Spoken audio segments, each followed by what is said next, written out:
to Spotlight on Middle Country.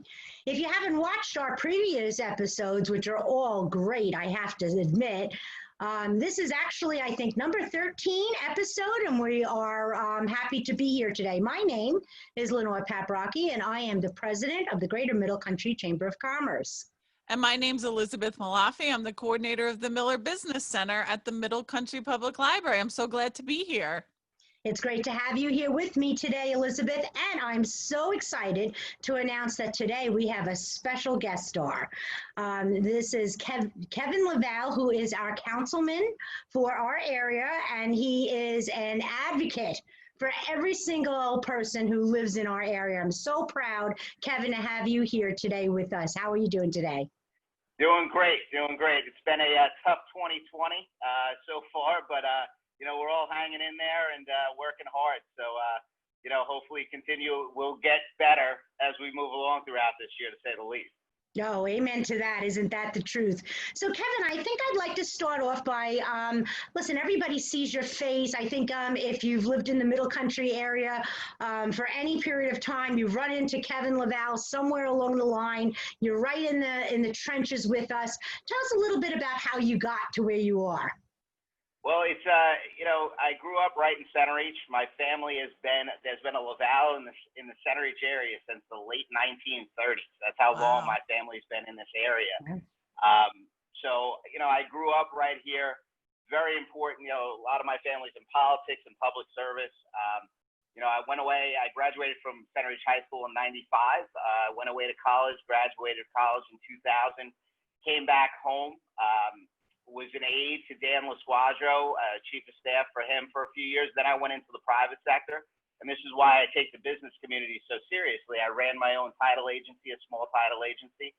I ended up merging that business and moving on and getting my mortgage loan originator's license, which I still do today. I specialize in first-time home buyers, which is really a great thrill, helping people accomplish the American dream, owning their own home.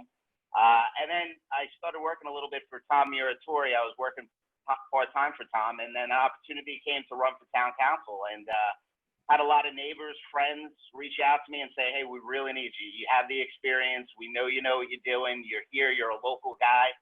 I ended up running for the seat. I won that seat about 7 years ago, and I've been working as town councilman since then. And I can tell you, it is, you know, I'm really honored that you said that about me, that I'm out there and I'm always running around, because that's what's important about this job to me, is having that interaction with people and being there for their problems, for their issues. You know, I think the biggest thing that people really want to hear is that something's getting done, or at least they get an answer. And that's probably the hardest part of my job, is telling people, no, I can't do that.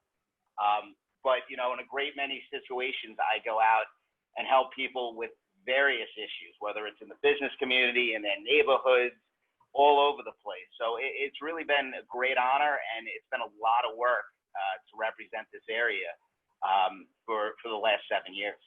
Well, first of all, I want to say go Cougars, class of '88 here, go Center Reach High School. Absolutely.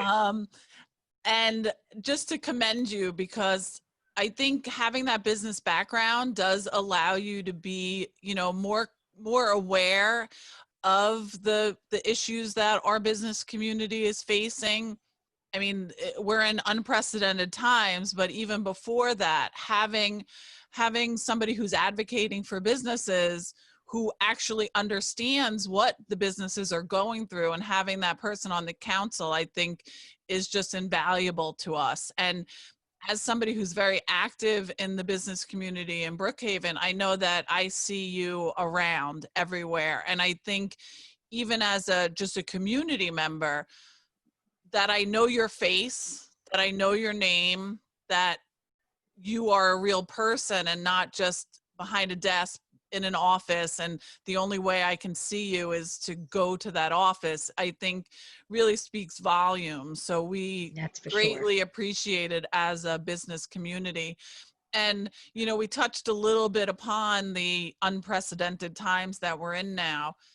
What have you heard from our local community? I mean, we know they're struggling, but is there anything in particular that you've seen? And Yeah, I can tell you, just my own experience, and this is kind of, your outside business experience helps you with the government side in a lot of ways. I was running a title company back in 2008 when the market collapsed.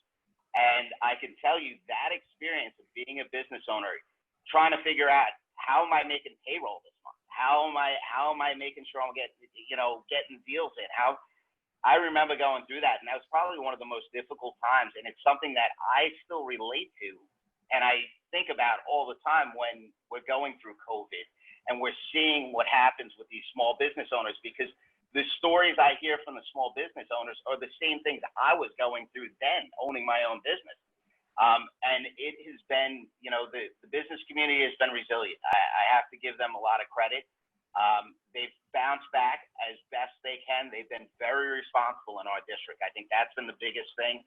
I think with the governor's orders and what have you, there was a lot of questions. Will people actually come back to stores? Is that going to happen?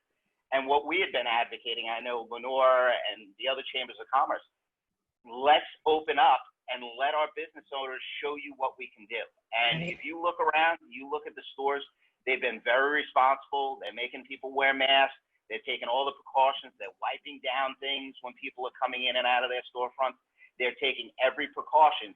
And I think that's been a great thing. And you've seen people going back. We were very worried that would people go back into stores? And we're really seeing that now. Now, I would love to see a bigger uptick as a whole with some of the other businesses that are going on. But I think it's been successful so far, but we still have to push ahead because we have a lot of challenges. When it gets cold out, it's going to be a lot of other challenges that we're going to have to adjust to, especially the restaurants in the area, because the outdoor seating may not be doable come October, November, December, obviously. Right. well, And and there's I still think a lot of businesses that have not been able to open yet. And that's something we can't forget either. As the president of the chamber, I'm concerned about the businesses that have not been able to open. Things like gyms and bowling centers and, indoor entertainment centers. I mean, these things are all people's livelihoods and we have yet to get them open. So, but they're ready. Just like you said, Kevin, they are ready. They are definitely ready. They've got protocols and guidelines in place. They're ready to go. I've always said it should be consumer driven. Yeah, it really should be. Consumer, It really make up should your be. mind. Right. And with the gyms, you just touched on a great thing. I live in Selden. My gym I go to is Blink Fitness, and they just had to close down because they couldn't open up. And I think that's a big thing. I get a lot of questions about gyms, bowling alleys, movie theaters. I think at a point we have to say, as you said, it has to be consumer driven. Put the guidelines in place, and if people are comfortable, they'll go back. And I think a lot of that goes on, and especially with gyms. These are some of the most health conscious people that you have that go to gyms. So to say that, hey, all right, open the gym at 25% capacity, people will work it out. When I went to the gym, I knew the people that were there at 6 a.m. when I got there at 6 a.m. or 8 a.m. Whenever I got there, it was the same group of people. Everybody goes at the same time. So to say that those people wouldn't be able to say, hey, we can do this smart, maybe close down in the middle of the day for an hour to have an extensive cleanup by the staff, and then let people back in, that's probably their least busy time is 11 o'clock to noon during the weekdays. Close it down, wipe it up, let people come back in, because usually it's the mornings and the nights that are the busiest. That's right. So I really think it should be possible. And it was really great being you were part of our business recovery board in the town of Brookhaven, Lenore, and you were the one who actually came up with the idea of, talking about, instead of saying, oh, here and there, let's do it on a size of the business basis, square footage basis. Mm-hmm. To say we could separate people because you have X amount of square feet, and that was a great idea that you brought to the table that we were advocating for through our state representatives. Yes. And I think that and I apologize for not remembering the exact wording, but there's ways that consumers can help our local businesses. And I think it's actually going to local businesses and, eating in our local restaurants, even if it's taking out and going to our local stores. And what is the chambers? We call it Be Vocal, Shop Local. Yeah. And that was actually spearheaded by Middle Country Auto owner, Joe Strazzeri, be vocal, shop local. I think And that's great. And, you that's know, it. even myself during the lockdown, I thought, what can I do to support local businesses? So I was just buying coffee grinds from all of the local coffee makers. Instead of going to Starbucks, I tried to order from local coffee. I tried to do anything I could do to stay local pizza places. I mean, Right. the Middle Country area has wonderful local restaurants. So even just doing that can help. I mean, you've seen that with a lot of the people they were buying during COVID. They were buying gift cards for their families from places, really going out of their way. And, you know, it was great also. People were ordering. I was talking to John Rose, who happens to own Slices Pizza. And he was telling me some stories about how people were coming in, ordering food for first responders, for our firefighters, for our paramedics, for our hospital workers who were doing a great job. And he said those orders were coming in just from regular citizens just saying, hey, I'd love to do this for them. So that's been a really good thing, seeing residents in the business community coming together. That's for sure. That was a very heartfelt giving back to the community from the community. And I never forget those days. That was the good feeling. Even though we had this pandemic going on and we had to worry about, you know, everybody's health, there was still the people sitting home saying, how can I help these first responders? And how can I help small businesses? And they did that together. And I think that's amazing. And I think that goes to like community and creating a community. And again, I think that's something that you do so well, Kevin, is creating that community and being part of the community. How do you decide, you know, what things that you participate in with the community? Like how have you made your place in the community? Well, I listen, we have so many great community events to attend and go to. My schedule's always busy. This job, you know, it seems like it's a 24-hour-a-day job between events, you know, being at the office, constituent calls. Of course, the Middle Country Mom stage, they keep me very busy. I'm always on that, to say the least. But, you know, that's a great thing. But one of the things I also wanted to do when I got in office, we have a lot of great events, but there was things that I wanted to be able to bring to the community. Unfortunately, started about last year or 2 years ago, I've been doing events, different events all over the place. But we started doing a summer event series that we started fully last year. And we had a pickleball tournament. I hosted the 3-on-3 basketball tournament. We did the National Night Out. We had the Hobbs Farm Run. And those were great events. And it was amazing. The National Night Out that we worked with Suffolk County Police at the Center East Pool, the last 2 years, over 1,000 people attended. It was one of the largest events in all of Suffolk County. And it was an amazing event. Unfortunately, you know, COVID this year, weren't able to do it. The one event we are going to be doing this year, and we're going to be doing it virtually, so it'll be different, is the Hobbs Farm Run, which is to raise money for the last remaining farm in Center Reach. That raises over 50,000 pounds of food that they donate out. All volunteer run organization. We're going to be doing that virtual run September 5th through 13th.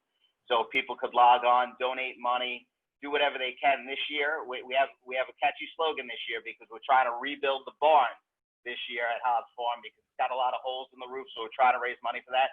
So it's run the farm so we can save the farm. Save the barn. I'm sorry, I blew that. Run the farm so we can save the barn. Love it. So those are a lot of events, but we wanted to be able to bring, I know for me, it's not only me going to people, it's also having people come to government and having those events. I can't tell you how many people will come up to me and just say, hey, I'm here for the basketball tournament. My son's here. This is great. But I have this issue in my neighborhood. And we have that conversation. You know, you want to make government accessible to the people in many different ways. And we want to be here for the residents of the Middle Country community as best as we can. And I think it's crucial that we do all those things. And I know Lenore with the Chamber, I love what you guys have done, joining together with the other chambers in the area. Yes. It's not only the Middle Country Chamber, now they're doing events with Farmingville, Holbrook, and they're having these massive, you know, chamber meetings that it's so great to go to. I don't know, Lenore, if you could talk about that a little bit, that'd be great. Yeah, I love thank you. that. Yes, thank you, Kevin. I appreciate that. And that was actually something that was started a few years back with the idea of that the Middle Country area shares the same issues as Farmingville, as Ronkonkoma, as Holbrook, all the same issues. And we finally got the people, the members, to understand that we're not bringing in more, for an example, more real estate people to infiltrate your people. It's better when we all work together, because I know for me, what will happen is that I may, for an example, under my Lenore Rose Consulting, get a job that I can't handle, but I know someone from networking that I can refer you to without any hesitation, and vice versa. So it does help to grow your business in a kind of an organic way, but also gets a lot of like-minded people together that can talk about different ideas. And we walk away with, I know that the chamber members have enjoyed it, and we walk away with a lot of great ideas that will spawn out of these these collaboratives that we do with the other chambers, and we're happy to do them. As just a chamber member, I love going to those meetings because it's just so wonderful to meet different people, and I always meet somebody new. I always see somebody I know, and it all goes back to what we're trying to do here with Spotlight on Middle Country, is highlight the community, highlight our community, learn about other communities. So I mean, I think it's been wonderful. We appreciate you being with us today, Kevin. And we appreciate everything you do for our community as well as the business community. Kevin, I can't thank you enough. You've always been a phone call away from me and any chamber issues. Your accessibility is far beyond.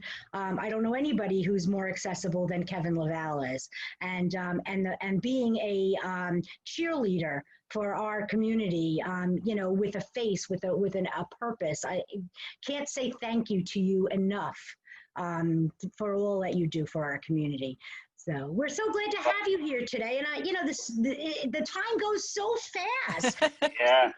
Well, when we're talking business, we're talking Middle Country. There's a lot going on. Yeah. For sure. Maybe you can have me back. Maybe you could have me back soon, and we'll go over. Maybe we could come back and we'll talk about some of the projects that are going on up and down Middle Country Road.